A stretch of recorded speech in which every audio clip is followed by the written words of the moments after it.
আজকে গিয়েছিলাম বর্ধমানের ফেমাস মনমন্দির হোটেলে।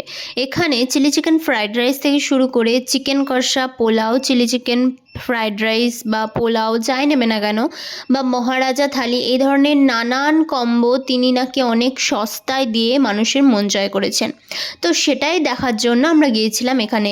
তবে এটা দ্বিতীয়বার, এটা প্রথমবার না, আমরা আগেও এখানে গিয়েছি আর আজকে আবারও চলে গেছিলাম।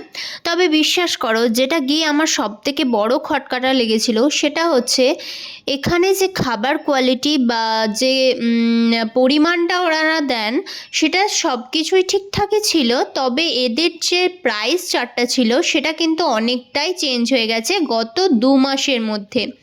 আমরা ঠিক 2 মাস আগে এখানে গিয়েছিলাম, আমরা যে কম্বোগুলো এখানে দেখেছিলাম তার অনেকটাই এখানে অনেক কিছু চেঞ্জ হয়ে গিয়েছে। আমরা যেমন চিলি চিকেন ফ্রাইড রাইস আগের বারে গিয়ে 80 টাকায় নিয়েছিলাম, এখন সেটা হয়ে গেছে 100 টাকা। এখন 80 টাকার কোনো কম্বোই নেই। তবে হ্যাঁ, পরিমাণটা অবশ্যই বেড়েছে, কারণ দাম বাড়লে পরিমাণ তো বাড়াতেই হবে। তোমরা যারা বর্ধমানে থাকো তারা অবশ্যই চাইলে একবার যেতে পারো।